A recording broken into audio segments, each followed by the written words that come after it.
vest. I'm just soulless.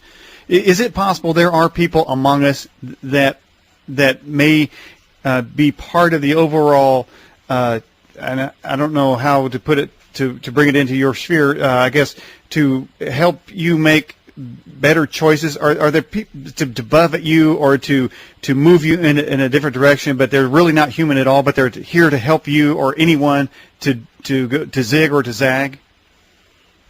I believe that would best describe a spirit guide, which a spirit guide is a spirit who has lived lives on this planet before and knows the score of what you're going through, mm-hmm. and gives you little nudges here and there to to at least let you know, mm-hmm. in the direction that you could be going. Mm-hmm. Yeah. Now it seems to me. I remember George Norrie of Coast to Coast saying he has a spirit guide, and I just wondered, he seems to be pretty boring. I wonder if that's what happens to you if you start listening to the spirit guides. You turn into a real bore. Whoops. Well, maybe.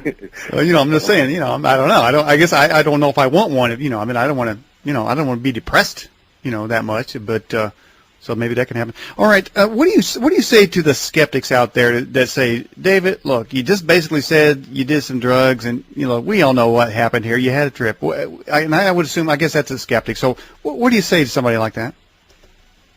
Well, I would say that I envy them a bit because they have the choice that I have not been able to have. They can put it away, and that's not something that I've been able to do, no matter how hard I've tried. Mm-hmm. And believe me, I've tried.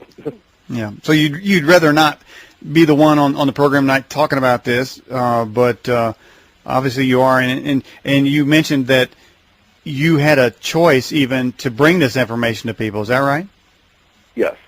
And so you chose to bring this information, and the recipient of the information you brought, which is a big chunk in that first hour of things that you said, are they to come away with the belief that there is something on the other side and they should not fear it, or that they live eternally and they better get it right or they'll be back again? Or how can you sum that up? Well, I would say the first one that you said. Mm-hmm. Okay. So they got to come back if they don't get it right. Yeah, well, it's not a bad thing. It's mm-hmm. not a negative thing. Yeah. It's a growing thing. Yeah, and can you resist? So you had a choice to come back. What if you said no? I don't want to come back. Do you have that choice? I did have that choice. Mm-hmm. And what happens to the people that say that? Where are they now? They could be still in the city that I went to. Mm-hmm. From what I understand, that big building that I went into, mm-hmm.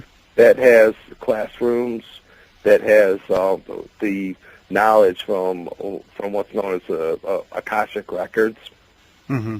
and those are what souls can study to learn about what they've done, what they could do mm-hmm. better, mm-hmm. what they could plan to do, and how to plan the goals for their incarnations. Okay. Now, did you meet any of your family or friends on the other side?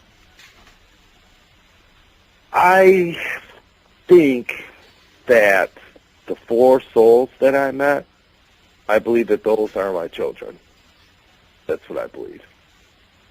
But so far as seeing someone that I knew in my life here, no.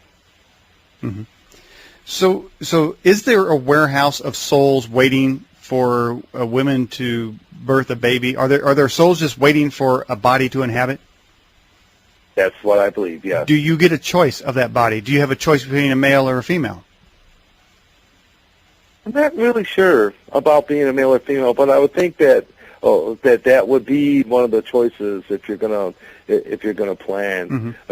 The way that I understand that we plan the lives, our incarnations, is that we plan the general goals of what mm-hmm. we'd like to attain, mm-hmm. and there's also the astrology that goes in along with it, that you can see that astrology to me is something that's used more in the afterlife than it is for here to set up the energies that you need from the planets to make yourself, how to say it, the aspects of yourself. You know how in astrology it talks about different aspects, and a lot of them are emotional type things. I believe that is a big part of what happens when a soul plans to come here. There's a lot of planning involved. A lot of planning. Okay. So are you saying then, could you crank it down to this? You say, I want to have,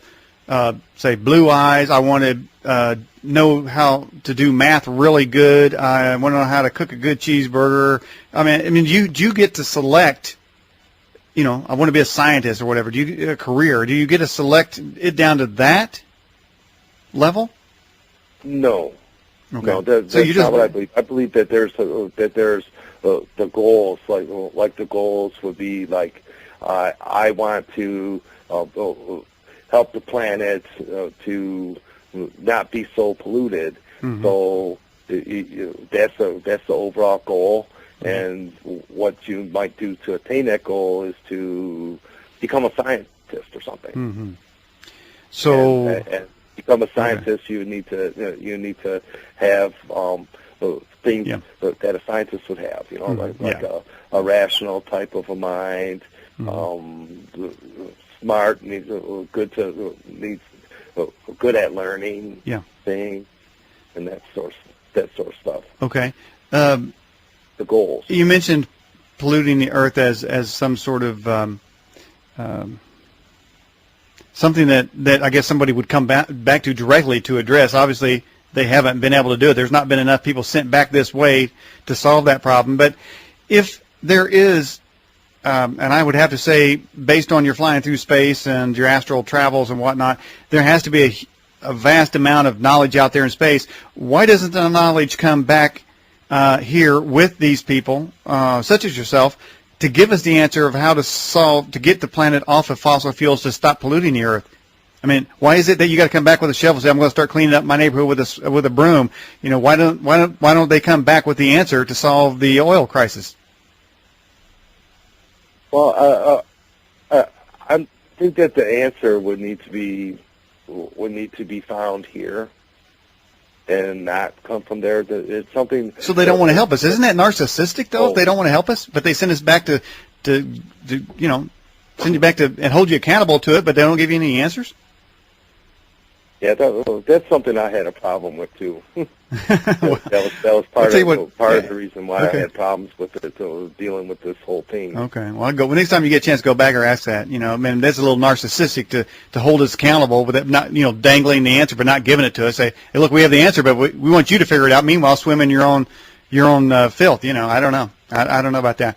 Hey, when you were above the earth, did you see the earth spinning? I don't remember seeing it spinning. I would imagine it did. There was a lot about the energies of the Earth and the planet, and how they relate, how the energy of the planet relates to the moon, and how the function of it. And like the moon is supposed to be, the way I understand it, a governor for the rest of the energies that are coming, and it keeps the Earth from being overwhelmed by them. And it also serves as a transmitter. The Earth sends energies to the moon, and then the moon kind of filters them and then sends them through to the rest of the universe. And it's all like a big chorus, all the planets and everything. David, when you were having your near-death experience, and you were out of your body, as you were heading through space on your way to the moon, did you feel that you were yourself? Did you have the memories of yesterday on your trip? Were you as you would be on the Earth, and all your knowledge, all your feelings, all your